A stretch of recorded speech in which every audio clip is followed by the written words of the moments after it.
Sejam bem-vindos ao podcast Gargalheira. Meu nome é Cleber Amancio. E eu sou o Matheus Gato. Estamos aqui para uma série de entrevistas, conversas com artistas afro-brasileiros. A cada programa, nossos ouvintes poderão acompanhar nossos passos, a formação de um acervo que registra reflexões desses artistas acerca de suas obras e o mundo da arte.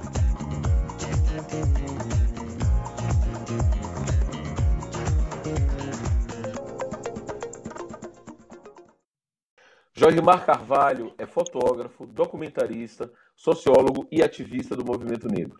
Nascido em Santa Inês, no Maranhão, no Vale do Pindaré, em 21 de outubro de 1959. O trabalho dele é voltado para o registro da cultura popular maranhense, das comunidades negras tradicionais e dos movimentos sociais urbanos e rurais. Atua na fotografia há mais de 25 anos, possui um acervo com mais de 130 mil imagens do Maranhão, sendo que suas fotos compõem o acervo permanente do Museu do Reggae em São Luís do Maranhão. Jorimar, seja muito bem-vindo aqui no Gargalheira. Obrigado, é um prazer falar com vocês no Gargalheira. Vamos lá.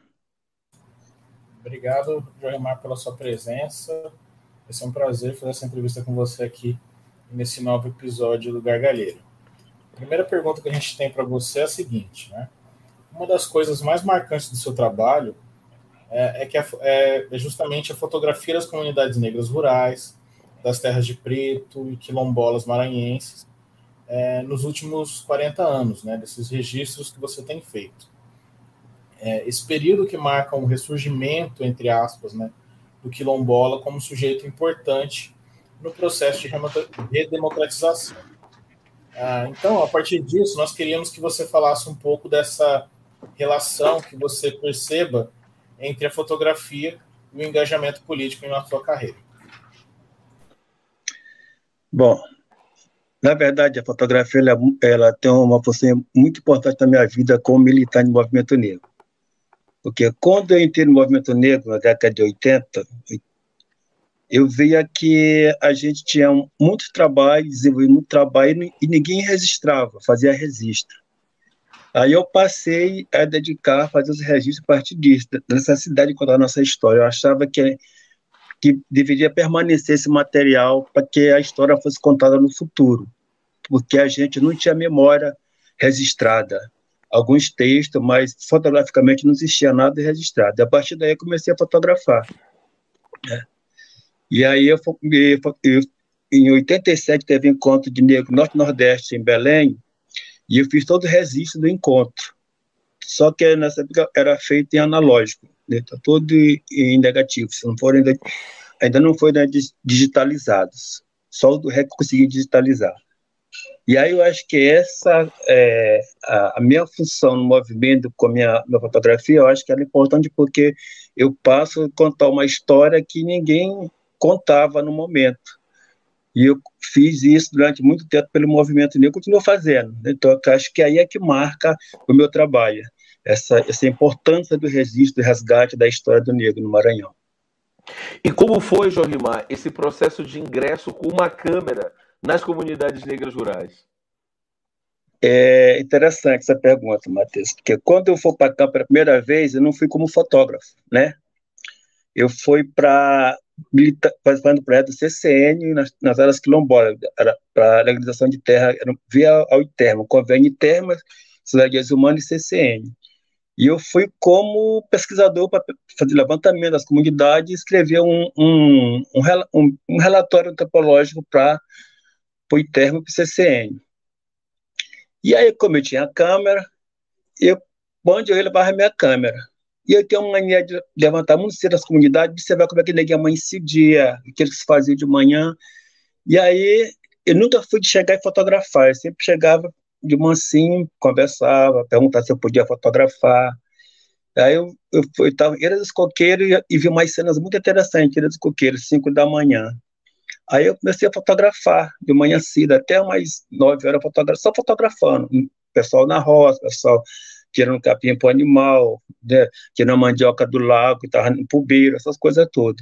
E aí o pessoal acabou não sentindo a máquina presencialmente, assim, coisa estranha, de chegar lá e fotografar. Acho que isso possibilitou minha sessão com a câmera dentro das comunidades. E é assim, assim que eu vim fazendo ao longo dos anos, esse mesmo pique. Porque acaba, queira ou não queira, a gente acaba intervindo na comunidade, de uma forma ou de outra. Quando chega, já é uma intervenção. Ainda mais com uma câmera na mão, é meio complicado, entendeu? Por isso que eu acabei percebendo isso via a sociologia, né, na universidade, nas pesquisas, perceber que não pode chegar assim de supetão nas comunidades, mas assim, de forma que você consiga se inserir no processo da história da própria comunidade, do seu cotidiano. Eu acho que isso foi importante e para mim ter fotografado as comunidades. Tem uma coisa importante, né, que é, digamos assim, onde a fotografia atua como elemento central das justas negras contemporâneas, né, que é justamente trazer para um registro do visível e da construção da imagem realidades que são desvalorizadas, invisíveis. Né? Eu fico pensando em ti fotografando salões de reggae ali na década de 80, quando eram espaços criminalizados, ou mesmo essa referência que tu está trazendo agora de entrar com uma câmera nas comunidades negras. Eu queria te perguntar quando é que tu teve aquela sensação de estar no momento e falar assim, nossa, isso eu preciso registrar agora, porque senão isso vai se perder, isso precisa ficar. Isso que eu estou vendo aqui precisa ficar para a posteridade. Acho que eu vi isso para morar na Liberdade, né? E lá tinha rolava já muito recorde, na década de 70. E eu morava próximo das palafitas, né? Então eu via aquela música, mas não tinha uma relação com essa música, né? Eu via, achava lindo, mas não ia de salão ainda. Quando eu comecei para o salão, né, de reggae, aí eu comecei a sentir uma coisa diferente. Pô, como é que esse pessoal que não conhece essa música, não fala inglês, e todo mundo curte essa música, pira no salão, quando tocava um sucesso que eles gostavam, ninguém gritava. Aí eu disse, não, a gente tem que fazer alguma coisa para registrar essa história. Agora, como registrar isso, né? Nessa época eu tinha uma câmera toda mecânica e a lente era meio escura, eu não queria usar flash para fotografar na festa, eu queria fotografar sem flash, até para não tirar a magia de quem está curtindo a festa, dançando. E aí eu consegui comprar uma lente clara e comecei a ir para o salão com uma câmera dentro de uma bolsinha tiracolo e ficava lá conversando, batendo papo, e nessa vai, ninguém já me conhecia da Liberdade, aí comecei a fazer umas fotinhas aqui e ali, só como teste. Aí eu fui numa festa que eu não levei câmera. Ele perguntaram, por que você não trouxe a câmera? Hoje a festa é a Maratona do Reggae. Aí, Maratona do Reggae vai ser sexta, sábado e domingo. Eu digo, então eu vou pegar minha câmera. Eu fui em casa, morava perto, peguei a câmera e fui. E aí eu passei dois dias registrando Maratona do Reggae, sem em casa. Se eu ficar no terceiro dia, você para ver a finalista, quem ganharia. E aí isso vai se construindo, aí eu consigo me conectar com o Cláudio Faria, né, que a gente já era amigo, e aí começa a conversar sobre isso, de que fazer com essas imagens. Eu, para o momento, nada, não tenho o que fazer, porque nós registrando, no futuro eu vou ver o que eu faço com essas imagens. O importante agora é contar essa história, porque senão a gente vai perder, passa, a gente não resiste. Aí eu consegui uma câmera VHS, eu fotografava, ele filmava em VHS. E aí, numa dessa ida e vinda de salão, a gente fazia um tour em São Luís todinho pelos salões antigos, e aí, conversando com o Ademar uma vez, ele abordou a gente, ele queria fazer um jornal voltado para o reggae. Aí começamos a conversar e pensamos em criar o jornal O Tambor, que era justamente para tratar só de reggae. E aí que começam a ir as fotos, as minhas fotos nos jornais locais daqui, que era o Jornal O Tambor, que era nosso, que era eu, Farias e Ademar Danilo. Esse jornal só durou 2 edições. Passou de 2, por causa dos conflitos inteiros da Ademar Danilo, aí deu uma briga danada, aí não dava certo. Aí acabou o jornal, mas eu continuei fotografando. Quando ele assume o museu, quando eu falo de Anelete, que ele assume o museu, ele me chama para ele comprar uma foto para colocar no museu. A gente negociou, eu vendi para ele mais 15 fotos para ele colocar no museu, que estão lá direto essas fotos. Mas tem muitas imagens que nunca nem foi exibida nas redes sociais, entendeu? Que eu tenho. Uma por causa da questão da imagem do cidadão, que tem sem autorização para exibir a assinatura, eu prefiro não exibir sem de conversar com as pessoas que eu fotografei. Né? E aí, nesse olhar, e aí eu sempre fazia alguns cursos, né, para aperfeiçoar a questão da fotografia, e aí teve um encontro de fotografia que Mobi fez, final de 80. Aí veio aqui dar uma oficina Cláudio Feijó, daí de São Paulo, que ele falava sobre descondicionamento do olhar, né? Aí você muito com essa questão de olhar, de como perceber, de como sentir o outro perante a câmera, de como capturar essa imagem sem interferir no seu cotidiano, entendeu? Aí eu comecei a modificar o meu olhar para a fotografia a partir daí, que é o que resultou hoje como eu fotografo. Joima, tem um aspecto da sua fotografia que a gente pensa que é muito interessante, que reside justamente em como a sua maneira de fotografar concorre para uma pauta antirracista, no sentido de que o tipo de imagem que você produz, ela, ela concorre com a fotografia policial, com a fotografia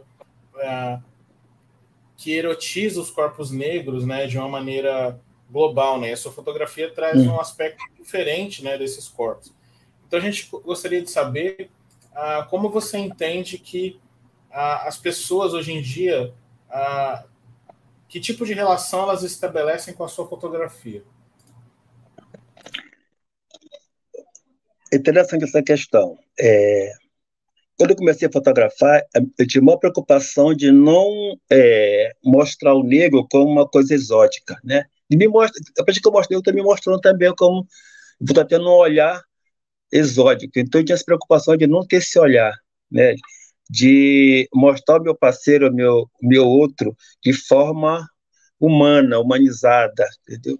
E aí que eu comecei a perceber a fotografia de forma que não invadisse, não trouxesse essa questão exótica do negro marginal, do negro que está sensualmente, e tinha muita essa preocupação. E aí eu fiz várias leituras de fotografia, li muitos caras, vi muito produtor de fotografia, muitas fotos, e eu nunca quis botar ninguém em estúdio para fotografar. Eu achava que, para que eu levasse alguém para um estúdio para fotografar, eu estaria repetindo o que se faz no dia a dia. Isso me preocupava muito. Eu preferia capturar as imagens no ambiente que ele estava, entendeu? Sem interferir no seu processo. A gente tem um parceiro que Matheus conhece, que é Casal, Roberto Casal. Ele também é fotógrafo.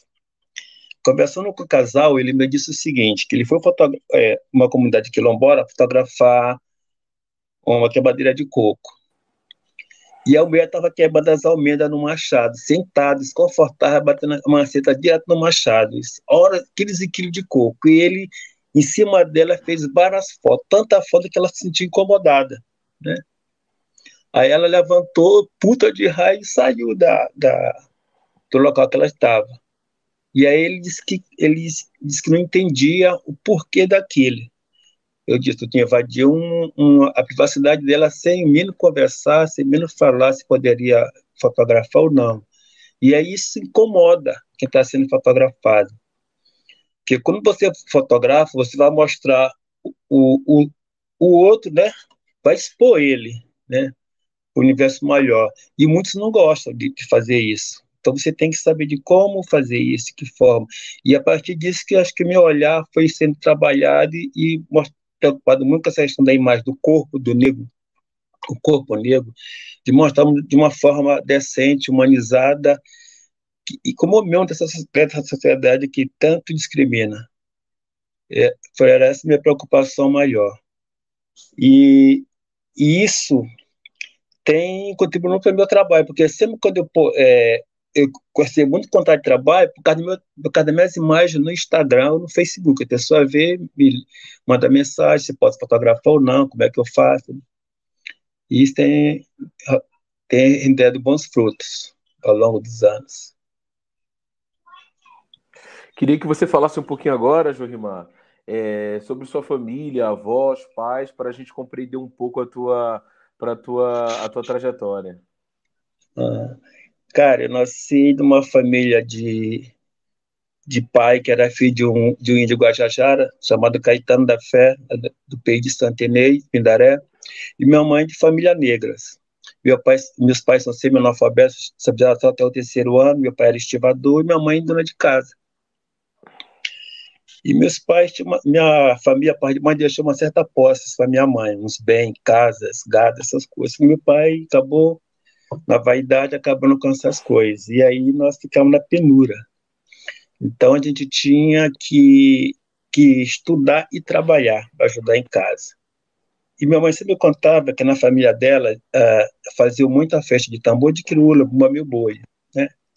E eu ficava curioso para saber como eram essas festas, que eu nunca tinha visto um boi, não um tambor de crioula na minha infância.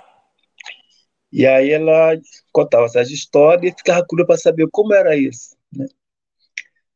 Quando eu mudei de ruas em Santo Inês para uma rua mais distante, tinha terreiros, tinha festa de tambor, foi que eu fui ter contato, que era perto da casa de um tio meu, que era irmão do meu bisavô. Ele botava boi, tive esse contato. E aí minha família não tinha nenhum envolvimento com arte, cultura, essas coisas, nada disso. Era para estudar e trabalhar.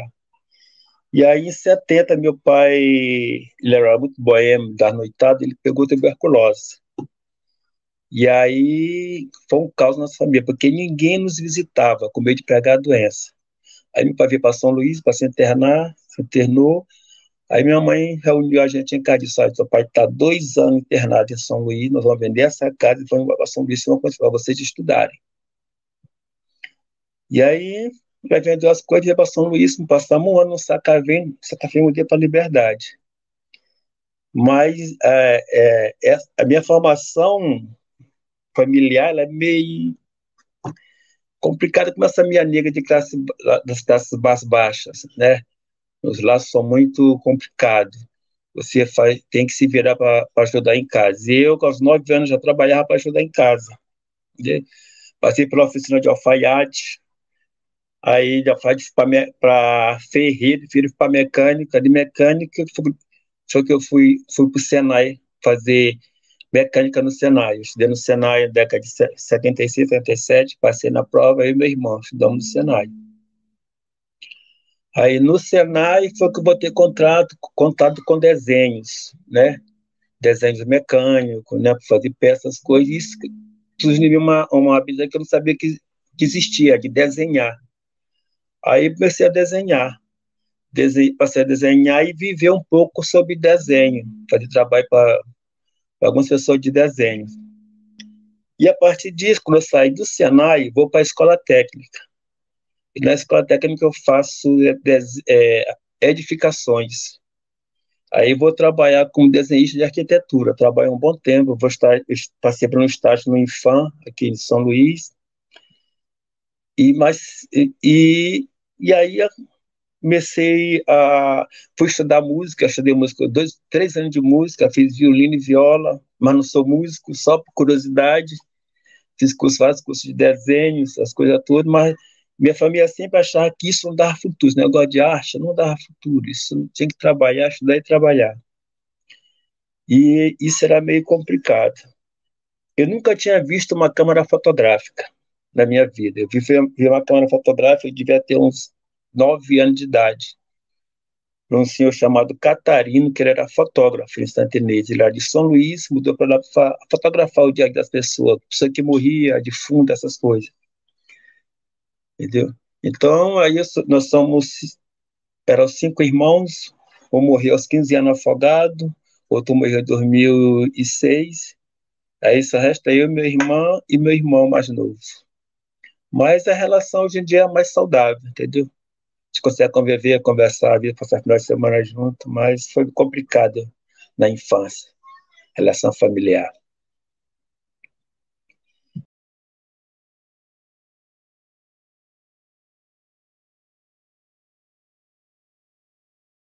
Tem uma coisa que é interessante.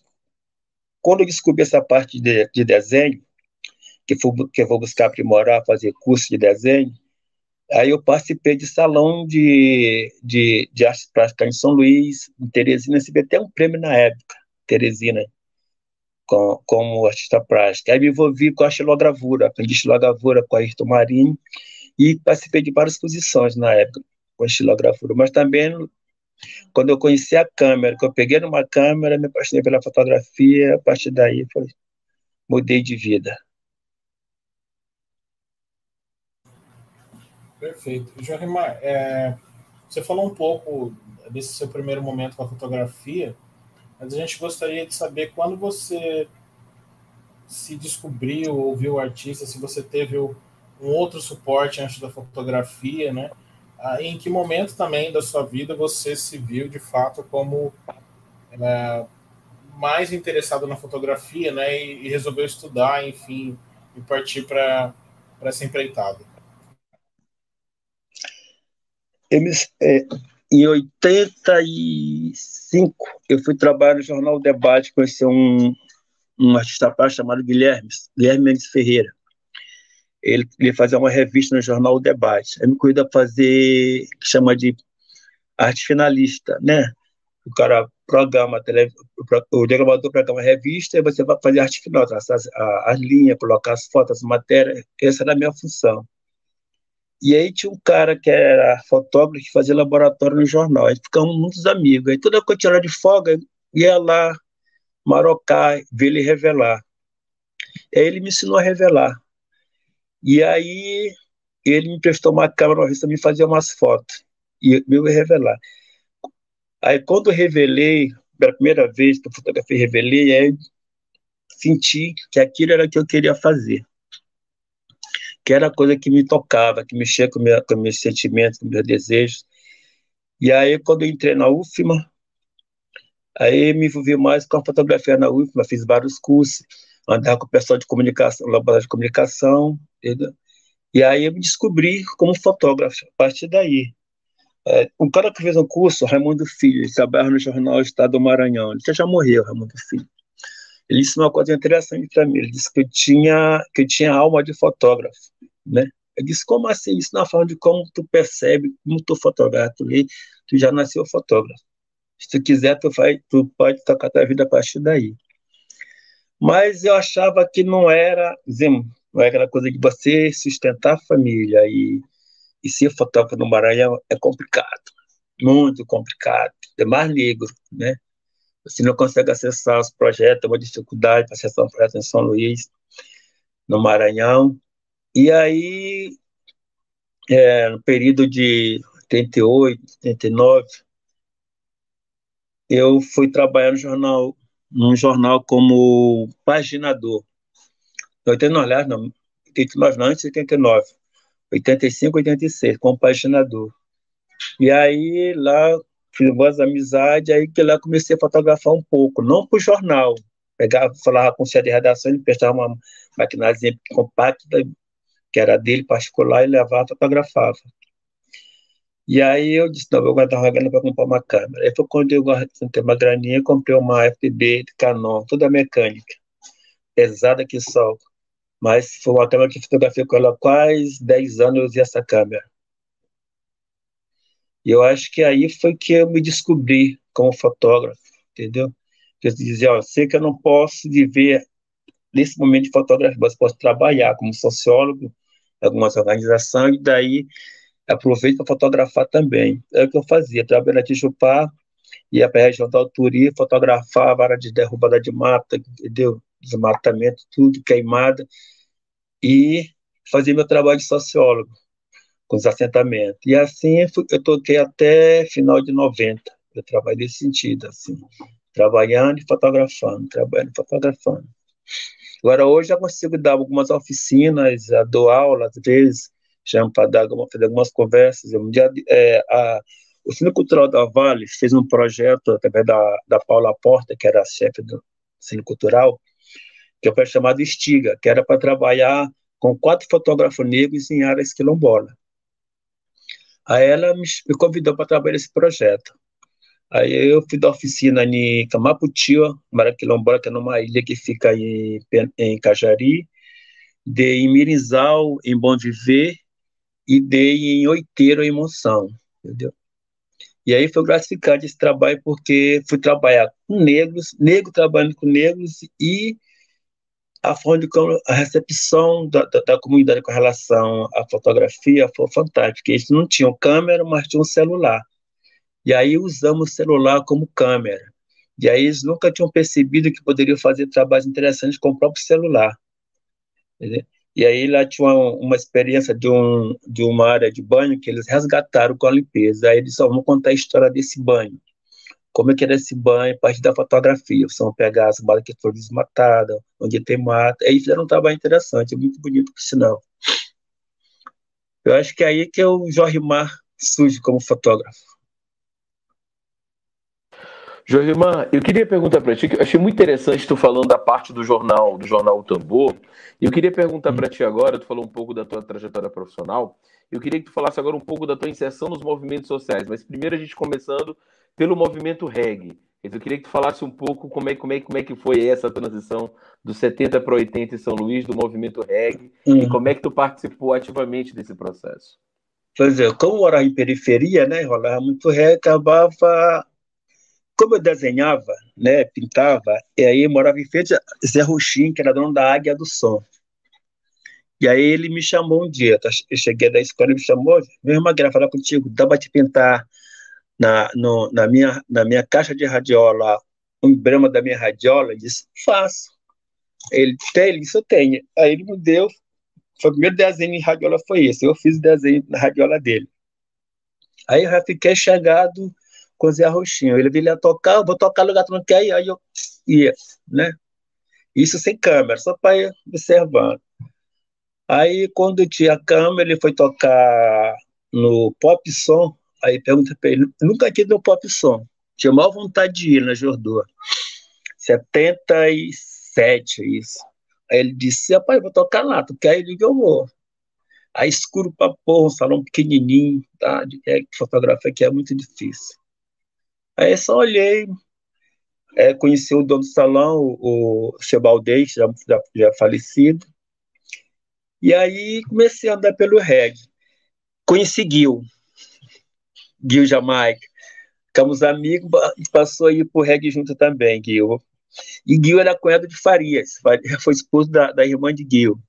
A gente juntou, sempre estava no reggae junto, nós três. Quando o Magno surgiu para ser candidato, né, naquele ano, acho que foi 80 e bem lembrado do ano, que ele foi candidato a vereador, que teve 1.000 e poucos votos.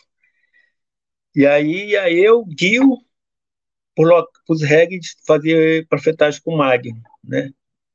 Aí os cabos ficavam assim me olhando, nunca visto com candidato. Dizia, pô, tô com esse negócio de novo, esse cara aqui é do movimento negro, Magno Cruz, assim. Aí o pessoal aceitava. E aí, a partir dessa iniciação no reggae, eu comecei a fotografar, e ninguém sempre me convidava para fotografar. Aí teve um seminário que foi o Som da Negadinha, já que foi realizado por Ademar Danilo. Um seminário interessante.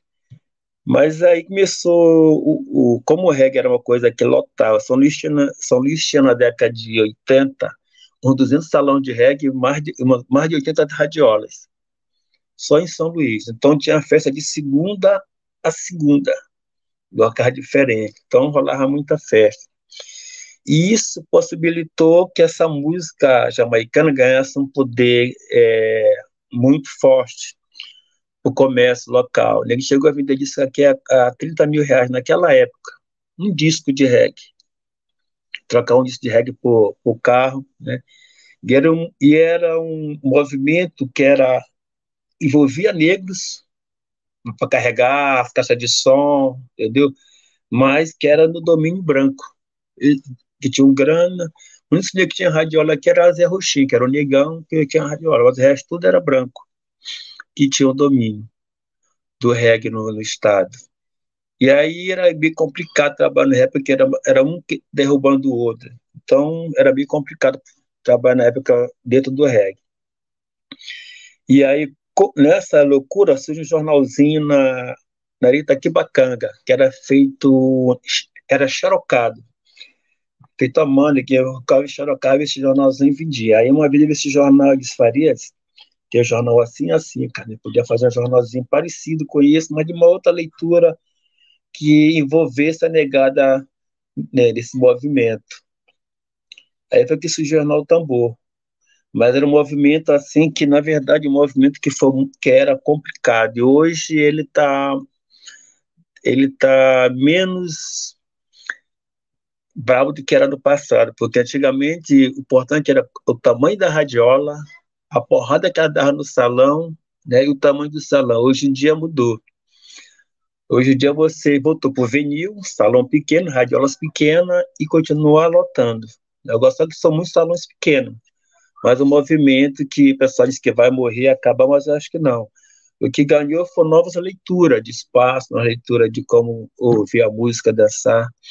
Eu acho que isso deu uma contribuiçãozinha no reggae.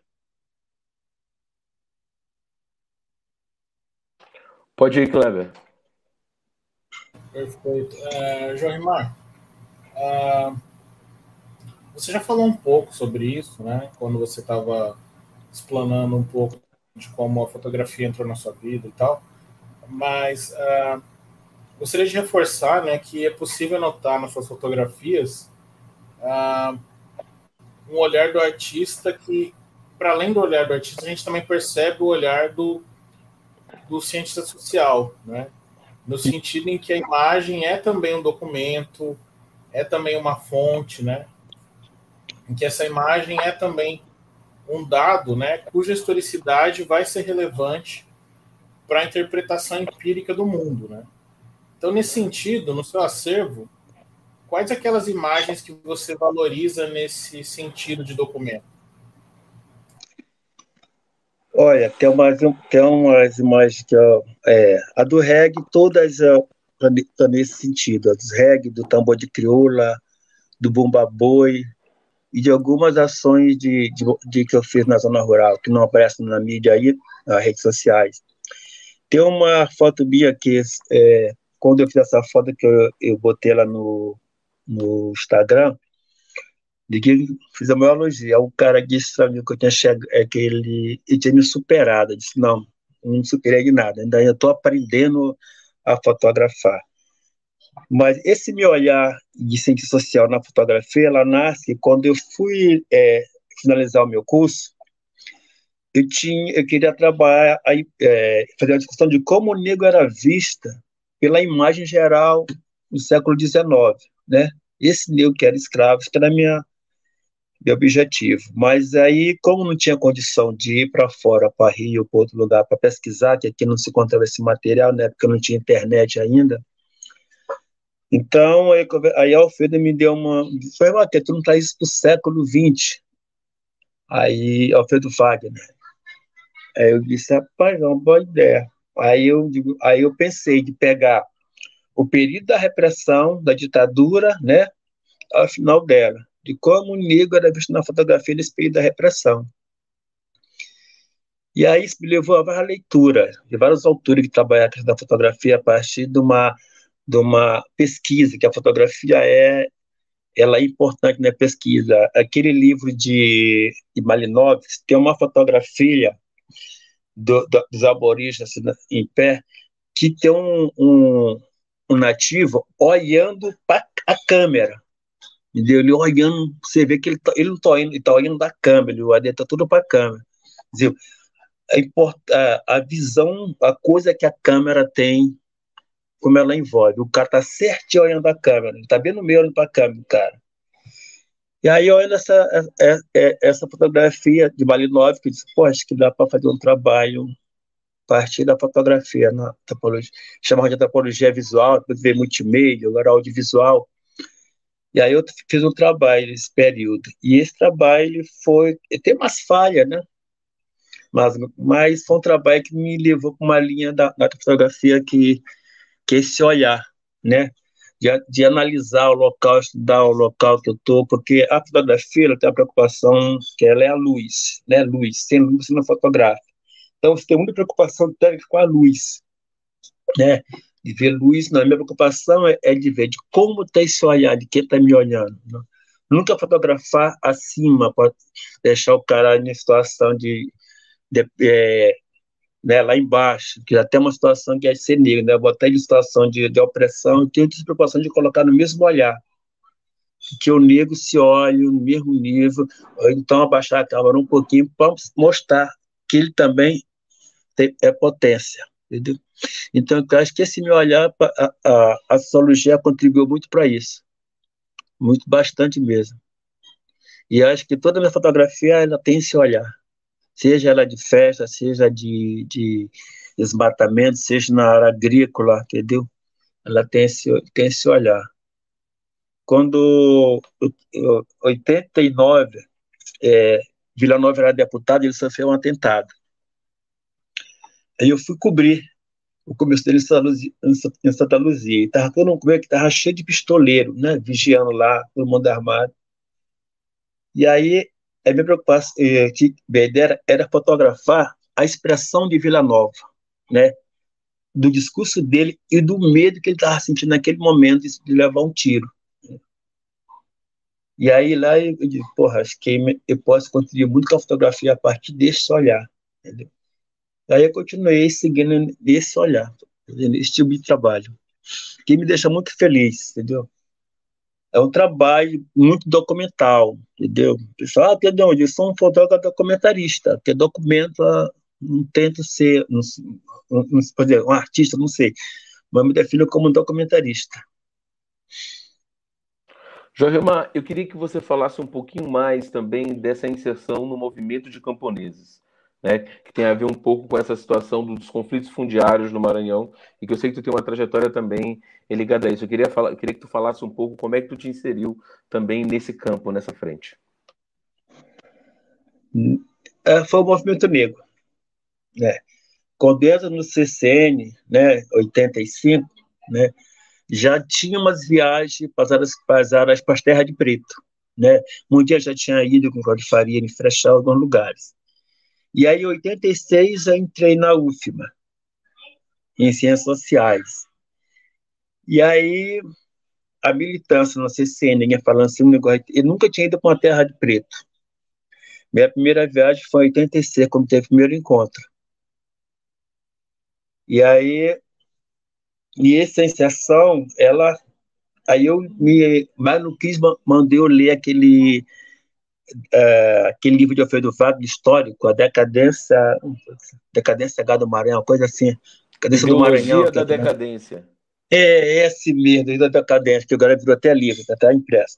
Pois é, eu li esse livro, aí eu li esse livro, era mimeógrafo, li e fiquei interessado. Aí isso me despertou. Aí fiquei curioso de conhecer o Alfredo Wagner. Eu conheci ele, né? Fiz uma disciplina com ele. E aí fiquei foi minha iniciação. Foi a partir daí. Aí fui passando da Igreja Humana também, com o Igreja Humana trabalhando 6 anos, e o CCN, como eu fotografava também, então eu comecei a viajar muito com isso. Aí, quando surgiu um projeto em 90, o projeto Lumiar, que ia trabalhar com assistência técnica em áreas de conflitos agrários, que tinha bastante no Maranhão, que não tem. Maranhão, acho que esse ano subiu, está no topo de morte na área agrária. E aí, nesse momento, eu começo a ler mais, a ampliar a minha leitura na questão agrária e me envolver. Aí, com o projeto, botei meu currículo lá, fui trabalhar no Alto Turi, dali depois de Zedoca até o Gurupi, onde tinha muito conflito de terra, onde estava colônia, essas coisas todas. Aí lá eu trabalhei uns 4 anos lá. Aí lá conheci muita área quilombola E conheci também a questão do desmatamento e muita confusão na área de conflito agrário. Acabei me envolvendo numa história lá com um trabalhador que foi exatamente com ele para ele prestar queixa, né? Eu redigi documento para ele, e aí eu tive que sair de lá, senão acabou isso que me apagava. Eu tive que sair de lá e vir mais para o Maranhãozinho. Mas eu acho que a exceção se deu aí, a partir daí eu nunca não consigo sair fora, entendeu? Sem ter a oportunidade de trabalhar com essa categoria, eu prefiro trabalhar. De que aí eu passei pelo Lumiar, passei pela ATES, né? Programa de ATES, do INCA, MDA, e depois fiquei na Tijupá um bom tempo, até acho que em 2007 na Tijupá.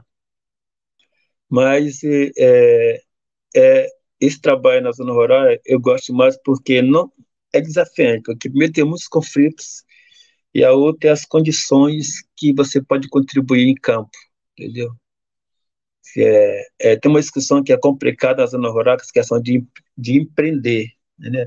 O cara que está na zona rural, ele não está preocupado em criar fortuna, mas em ter a posse da terra e poder produzir isso na sua família. E aí isso dificulta muito os empréstimos que é feito, as pessoas vão à falência, perde a terra, acaba criando dentro do próprio assentamento um novo latifúndio. O cara vai comprando um lote de um de outro e vira um latifundiário. Brigaram contra o latifundiário e vira um latifundiário. Eu acho que minha exceção deu a partir daí. E até hoje continua nesse movimento. Tem uma outra pergunta que eu quero fazer para ti, que é meio uma dessas histórias que a galera conta em São Luís, que é disso de você fotografar. A gente sabe que Maranhão, né, mas São Luís, em particular, é uma cidade que tem uma religiosidade negra muito importante, né? E aonde também esse lance de chegar com a foto, esse cuidado que tu fala, que tem que ter para chegar com a foto numa comunidade negra rural, em determinados espaços, também tem que ter em cerimônias religiosas, né? E tem aquela história de que se você não pedir autorização para tirar foto, as fotos não revelam. Eu queria que tu comentasse um pouco, essa história. O pessoal tem essa história. Eu não acredito muito nessa história, não. Inclusive, Carlão tem uma foto que fotografou uma senhora incorporada e a cabeça não aparece. Você sabe essa foto na casa de Carlão. Está lá na parede dele. Porque o que acontece quando você está fotografando em terreiro, principalmente quando, no caso de Codó, que é muito frenético a dança, muito rápido, se você não está na velocidade do obturador correto, com o ISO correto, entendeu? Você acaba pegando muito imagem muito trêmula e isso não aparece. Aí você acaba dizendo que isso porque o candidato não deixou. Eu fui fotografar a saída de João Vitor e aí eu tinha esquecido que ele não gosta de flash, né? Como estava muito escuro, aí que a mãe Venina recebeu Ogum, estava incorporada com Ogum. E aí eu esqueci que Ogum detestava a luz na cara dele, cara. Eu botei o flash para cima e fotografei lá minha espada de Ogum, pá! Aí eu me dizia. Aí eu saquei de gado, não. Eu desliguei o flash, fiz as fotos uma boa, mas eu acho que é muito mito, entendeu? Religião é uma coisa muito, mas eu acho que tem muita coisa por trás disso que tem muito. Eles gostam de conversar. Os únicos que não gostam muito de bater papo são os vudus da Casa das Minas. Ele não conversava com ninguém. E também os orixás. O orixá chega e ele não conversa. Ele chega, faz a dança, mas acabou que se bate papo, toma cerveja, fuma um cigarro contigo e se deixa fotografar numa boa. Eu acho que talvez isso aconteça, mas comigo isso nunca aconteceu. Sempre que eu fotografo, está lá registrado a imagem do cavalo, não do caboclo, do cavalo, né? Joemar, gostaria de fazer uma pergunta em cima disso que você acabou de comentar, né? Como é para você tirar fotografias do universo religioso de matriz afro-brasileira? Porque você sabe, né? Acho que nossos ouvintes também acompanham esse debate, né? Como isso é uma questão polêmica, eventualmente, dentro da história da fotografia no Brasil, né? se a gente for falar do VG, enfim, né? Isso sempre foi uma questão que, como o Matheus adiantou, né? Você mostra eventualmente essa cerimônia, né? Que são religiões que são cercadas de segredos, né? Enfim. Então, gostaria de saber como você, dentro dessa sua empresa, de mostrar uma fotografia de personagens negras que são humanizadas, como você falar dessa religiosidade afro-brasileira sem cair no exotismo, né? Porque a gente percebe isso na sua fotografia, observando, mas eu gostaria que você dissecasse um pouco dos caminhos que você encontra formais para conseguir realizar essa fotografia. Com relação à religião, matriz africana, eu só fotografo quando me convidam para fotografar. Porque como é religião, eu tenho o maior respeito, então eu não vou para lá para fotografar. A não ser que alguém me chame, vamos ter a saída, você pode ir fotografar, aí eu vou.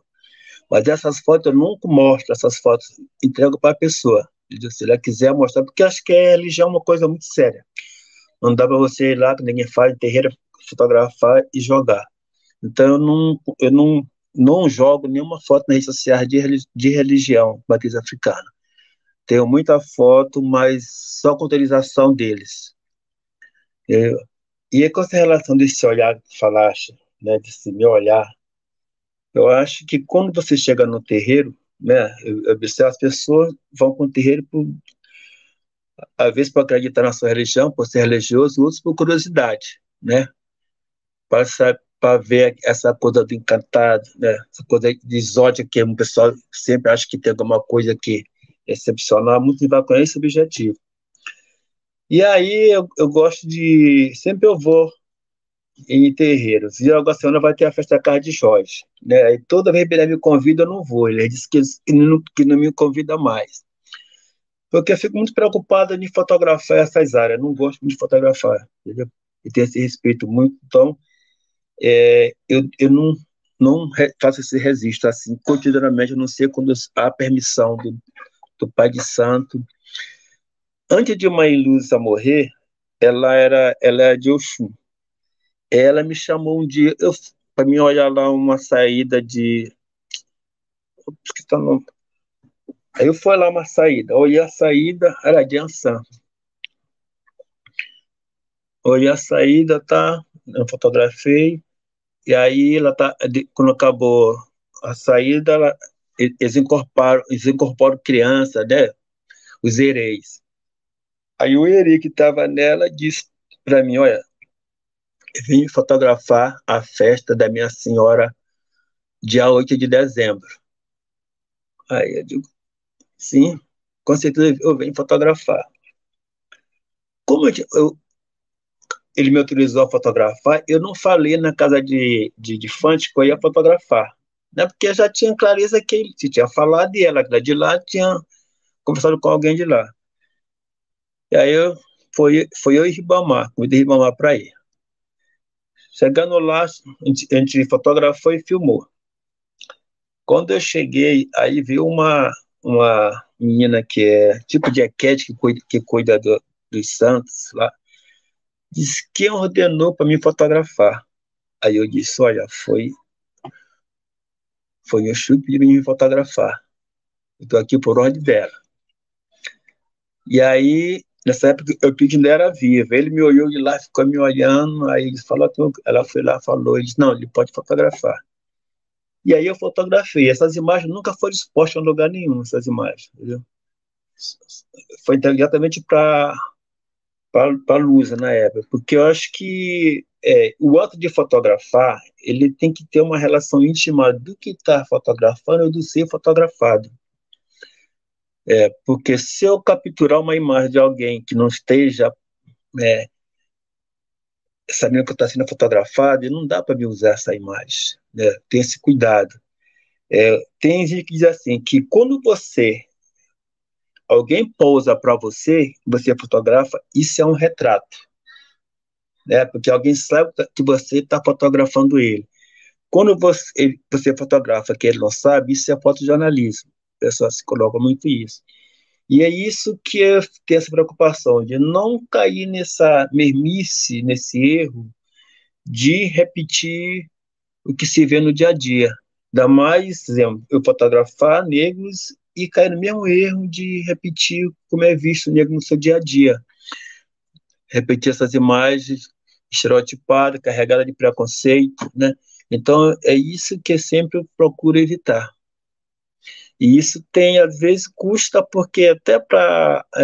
você acaba tendo, né, ranço, direto. As pessoas te olham, essa fotógrafa é só negra, entendeu? E aí tu fica meio... Entendeu? Mas aí eu prefiro trabalhar com o povo da minha raça, que eu me identifico, entendeu? Que eu me vejo através deles. Acho que aí é meu olhar trazendo de volta o olhar deles. Acho que isso é legal.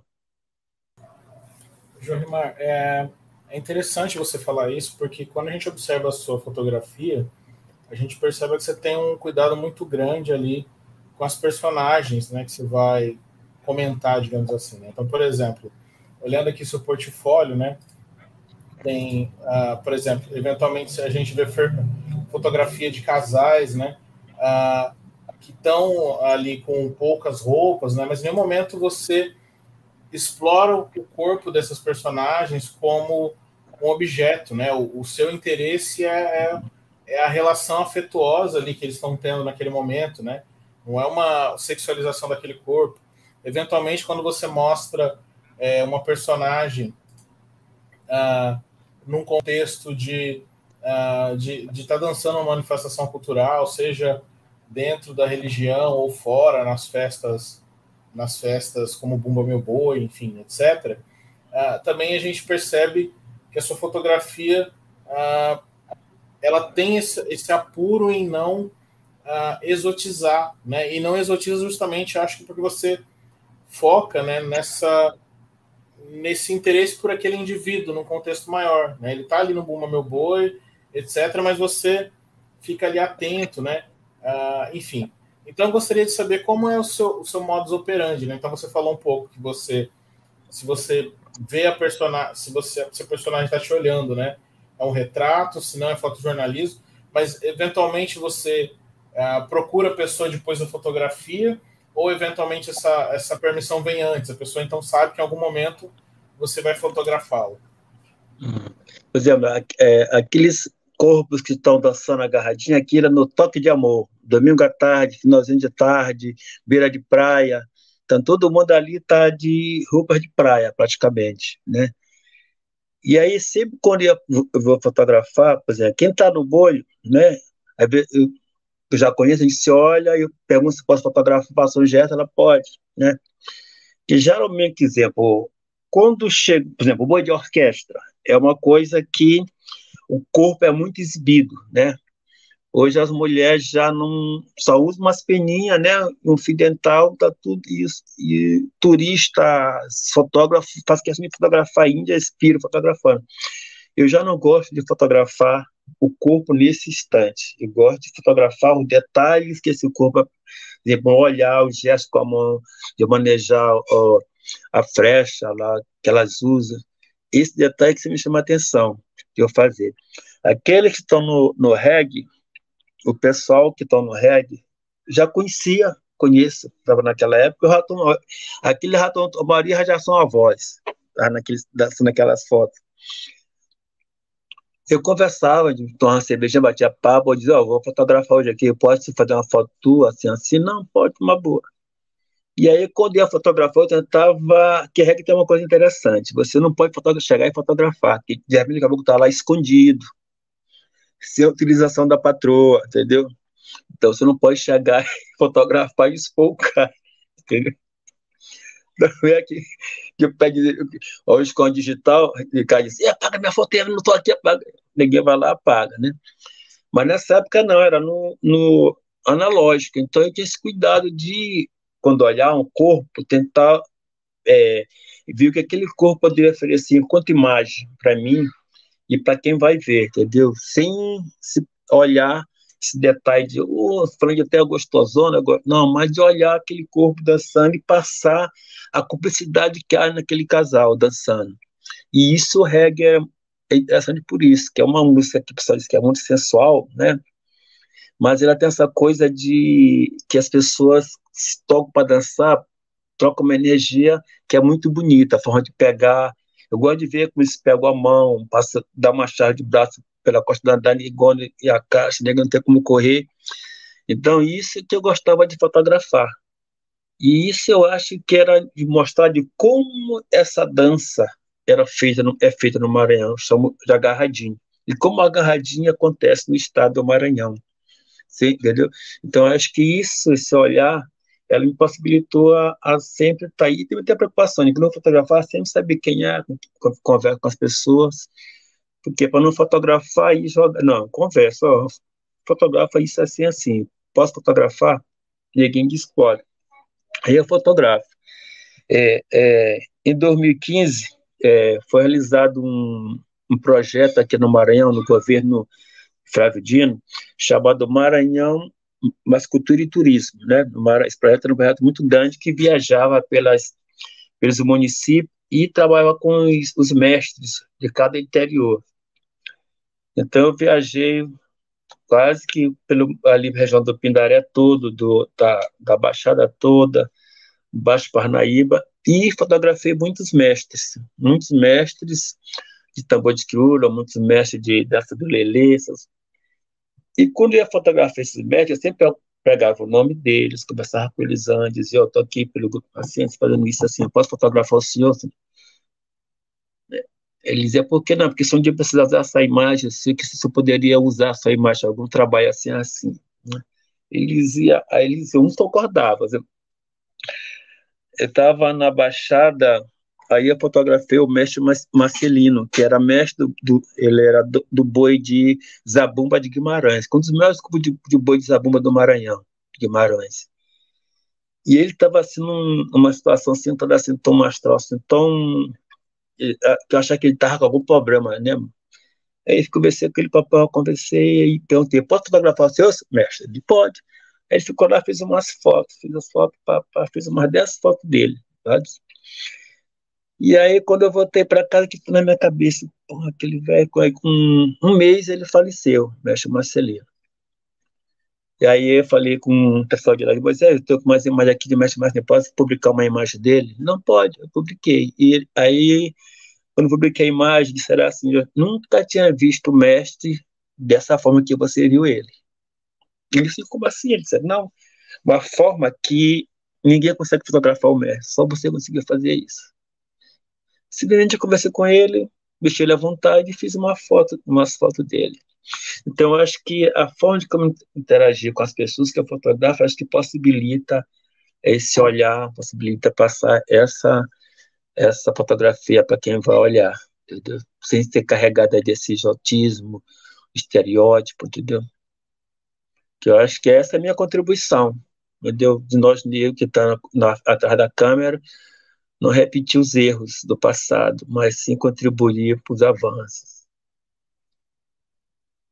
Jorge, uma coisa que eu queria te perguntar e que a gente pensou quando estava elaborando o roteiro, quais são tuas referências, por exemplo, que outros fotógrafos tu viu e que tu gostou e que te inspiraram ao longo desses anos? Matheus, Maranhão, acesso antigamente era muito complicado, você ter acesso a imagens, essas coisas, a fotógrafo, você tinha, e aí você que vinha para cá de matéria que você tinha acesso, você acabava ali no Subcard de Bresson, Sebastião Salgado, Capra, pessoas antigas, né, da agência Magno. E aí, quando depois foi ter contato com as imagens de Marcos Ferrer, né, que até o Hélio Menezes faz um trabalho interessante, me mostrando como é que ele via aqueles negros que estavam ali carregando aquele monte de material, corpo negro. Né? E aí, na década de 88, quando a mulher Canela da Cunha faz um artigo e publica as fotos de Cristiano Júnior, né? Aí eu comecei, mas a minha referência de imagem, eu voltei com televisão, né? Porque não tinha professor de trabalhar isso aqui, televisão e cinema. Então eu via muito cinema, principalmente o cinema que a gente chama cinema de arte, né? Não os cinemas de ação, mas os cinemas românticos, os cinemas de drama. Então isso me formação muito, principalmente o cinema americano, o cinema da América do Sul, e agora os africanos que a gente está tendo acesso também tem coisas interessantes, né? Mas Spike Lee foi uma das coisas que tem muita referência das imagens de Spike Lee. Eu gostava de ver ele dirigindo, entendeu? Então, acho que ele foi uma das coisas que eu mais foi ele. E aqui no Maranhão, no Maranhão, acho que não tem assim que foi, apesar de ser amigo de Murilo, de conversar muito, mas eu não tem assim, né, referência, não foi referência como fotógrafo, né? Ele é mais como cineasta, como documentarista, entendeu? Mas essa referência Você que diz busquei o mais Murilo fora dele. Santos. Você fala o Murilo Murilo Santos. Santos? Isso. Murilo Santos, entendeu? A gente sempre tá conversando, batendo papo, a gente tinha muito amigo, sempre trocava figurinhas, né? E aí, e ele é mais documentarista, muito documentário com relação à questão agrária, essas coisas todas. Mas em relação ao cinema, e um cara que foi importante na minha vida também foi Cláudio Farias, um grande aprendizado. Através do Nego Ver, foi para a ABD, Associação Brasileira de Documentarista, secção Maranhão, participei um tempo lá, e lá descobri outras referências, né, que você não tem acesso. Mas, assim, e fui ter contato com as imagens de Januário no Movimento Negro, né, de Januário. Mas, assim, essa referência mais Januário, Spike Lee, entendeu? Cartier-Bresson, que ele fazia as imagens dele, que ele fazia com a 35mm naquele período lá, entendeu? Então, essas são as referências que se tem, assim, de... Agora, hoje em dia, não. Hoje em dia tem muita gente boa e nova fotografando, excelente, entendeu? É muita coisa boa hoje.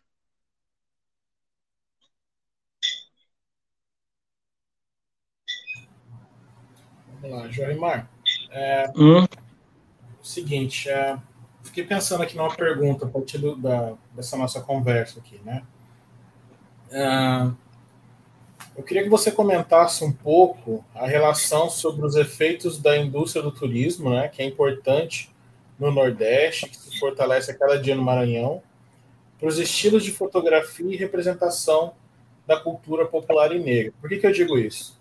Eu digo isso porque é comum, né, que quando a gente tem acesso a livros de fotografia no Brasil a respeito do Maranhão, muitas dessas produções são feitas por fotógrafos estrangeiros ou sujeitos de outros estados brasileiros que vão destacar esse estado de uma maneira estereotipada, né? Seja a partir de paisagens paradisíacas, né? De uma natureza exuberante, né? Em que esse folclórico e esse pitoresco, né? E esse regional, com todas as aspas do mundo, né? Vai aparecer de uma maneira muito pulsante. Então, a gente queria que você comentasse, né, como você entende que esse tipo de produção eventualmente esteja ligado, né, com essa ideia de turismo, né, que o Maranhão e outros estados do Nordeste acabam abraçando. O turismo do Maranhão a preocupação do turismo do Maranhão não é o turismo em si, mas vender uma imagem que vende até um turismo sexual para fora, né? E aí, quando se trata de produção de imagens do Maranhão com turistas, geralmente quem faz as imagens, alguns brancos locais, entendeu? Ou fotógrafo de fora, que vem fazer essas imagens, sem ter nenhuma relação com a cidade, com o contexto do local que ele vai, né? E essas imagens têm uma influência muito forte. Por quê? Porque as pessoas que acessam essas imagens não conhecem a realidade do Estado, nem de sua cultura, às vezes. E isso tem, por exemplo, quando você, em São João, por exemplo, quando você coloca os boi de orquestra para dançar para aquelas índias, enche de gente de fora para cá para ver as índias, porque essas imagens já foram vendidas lá fora, entendeu? Essas imagens chegam lá fora com um aspecto de muito apelo sexual, às vezes. E isso traz muito turista, né? Isso reflete muito ruim não só para o turismo, mas para a própria identidade do estado, da cidade, de como capturar isso. E aí eu estava em Barreirinha essa semana, fiquei uma semana em Barreirinha, né? E aí Barreirinha é uma cidade pequena, que você encontra um universo de gente, toda a parte do mundo naquela cidade, falando línguas diferentes, todo mundo com sua câmera, né? Capturando as suas coisas para levar de lembrança do estado. E isso, quando se fala de fotografia do Maranhão, entendeu? Para você acessar esses projetos de alternativo, de fazer trabalhos para vender para o turista, você não consegue ter esse acesso. Por quê? Porque quem está no comando do gestor é um branco, entendeu? Que tem um poder aquisitivo, que tem as suas relações de poder lá fora, né? E que isso tem um retorno não só para o seu amigo, mas também para ele, na sua negociata. Então, isso dificulta que o negro fotógrafo daqui acesse esse tipo de trabalho. E já são cartas marcadas. Você tem Meirelles que trabalha para o Estado, você tem Edgar que trabalha para o Estado, você tem Márcio Vasconcelos que trabalha também para o Estado. Não tem acesso, que tem esses canais de acesso. Outros não conseguem, entendeu? Quando eu acessei o Estado, teve agora na pandemia, teve na Lei de Branco, abriu vários editais locais, né? Mas teve gente que conseguiu aprovar projetos em São Luís de R$ 500 mil, né? Enquanto não conseguia acessar um prédio de R$ 10 mil. No máximo 5 mil a gente conseguia acessar. Então, esse processo do turismo, ele é muito danoso, de forma de como ele é feito. Porque a cidade ela não é feita para o nativo, ela é feita para o turista. Entendeu? Você faz por exemplo, São Luís está cheio de praças novas, para turista ver. Porque está lá abandonado. O tempo ela se acaba, o turista vem, ninguém passa um carro e fotografa. Essa semana teve um turista que morreu morreu. Ele entrou no Lençóis com uma Hilux, caiu dentro de uma lagoa. Entendeu? E aí, isso é que acaba passando com uma imagem negativa do turismo do Maranhão, entendeu? Que não é monitorado assim, decentemente de forma como deveria ser. Eu acho que isso é que influencia muito nessas imagens que são vendidas lá fora do Maranhão. E se fosse feito de uma forma que tivesse outros fotógrafos comprometidos acessassem, que tem muitos, talvez seria uma leitura diferente do Estado, do turismo no Estado, das imagens que existem das cidades turísticas do Estado, entendeu? Dos próprios povos que estão em torno daquela cidade, que eles são invisíveis, eles não aparecem, eles não acessam esses canais. Então, acho que é isso que deveria mudar. Mas isso vai demorar muito, porque a gente só consegue eleger, acabou que não contribui lá na frente. Entendeu? Que não consegue ter esse olhar do Estado e da cidade. Jorimar, por último, eu queria te perguntar sobre tua relação com o Bloco Afro Comabu, que tu vem acompanhando e registrando, né? Filmando e fotografando dos anos 80 até aqui. Eu queria te perguntar sobre isso, sobre tua relação com o Bloco e com a relação com as imagens do Bloco também. Rapaz, aquele bloco a gente se arrepia quando fala daquele bloco, né? Atabaque soa, é uma loucura. Eu gosto muito do Acomabu, minha relação com o Mabu é muito forte. E eu adoro documentar, fotografar e filmar o Acomabu. Eu e Faria fizemos um roteiro uns anos atrás de fazer um documentário histórico sobre o CCN e sobre o Acomabu. Fizemos muitas imagens, né? E praticamente o filme montado. Montado não, só não pode montar. Do Acomabu e do CCN, com uma leitura mais, com um olhar diferente, de como a gente percebe o CCN e o Acomabu. Esses dois L que estão no mesmo espaço, que acabam, depois do carnaval, se separando, não se conectam. Né? Essas duas coisas, você se conectar.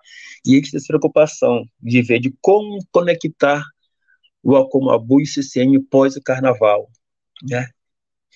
E aí a gente não tem conseguido isso. E aí, recentemente, quando eu vou fotografar o Alcomabu, eu até esqueço do tempo, né? Porque aí eu viajo e fotografo e ninguém quer, uma foto minha. Aí tem, minha foto, pai. Eu tenho muita imagem do Alcomabu, muita foto. Eu fui no ensaio do Alcomabu, uma saída, né? Foi na saída. Aí tava a Silvia Pinheiro e Rafael dançando lá, né? Aí isso, parou de dançar, ficou uma cena ali, peguei e fiz uma foto dela.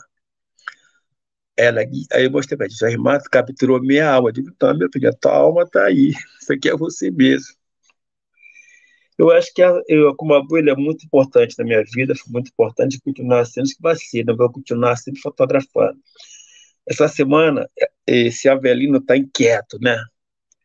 Ele está vendo que a gente não consegue avançar mais, que o CCN estacionou, ficou engessado com os cargos que somos no governo, e não consegue avançar. A gente se reuniu na CARM semana passada e estamos tentando criar um grupo chamado Grito Negro, que é para discutir uma forma de revitalizar esse movimento no Maranhão, de como resgatar esse Kumabu, que botava 4 mil, hoje bota 100, 200 pessoas, né?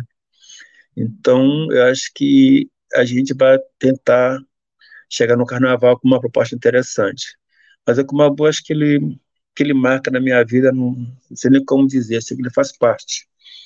E o prazer que tem de fotografar aquele bloco. É uma coisa que me realiza, assim, me toca, me deixa feliz. Ganho o dia quando eu fotografo o Kumabu. Jorimar, querido, prazer enorme te receber aqui no Gargalheira. Conversa incrível, ótimo ter você aqui. Prazer foi meu. Conhecer André, é André, né? Kleber, porque eu tô perdendo um lado do olho, o esquerdo. Kleber, prazer te conhecer, Matezão, bom te ver. Onde é que tô vendo aí de novo, pra gente bater papo, conversar naquele quintal. Obrigadão, viu, Jorimar? Foi um prazer conhecer você também. Tenho certeza que os ouvintes do Gargalheira vão aproveitar muito essa conversa, tá bom? Obrigadão. Muito obrigadão. Um abração de todos aí. Gargalheira é uma realização do Secult UFRB e Fish e Camp, programa de pós-graduação em Sociologia. Grupo História e Cultura Afroatlântica. NITITA, Núcleo de Estudos Carolina de Jesus. Núcleo Afro Sebrap.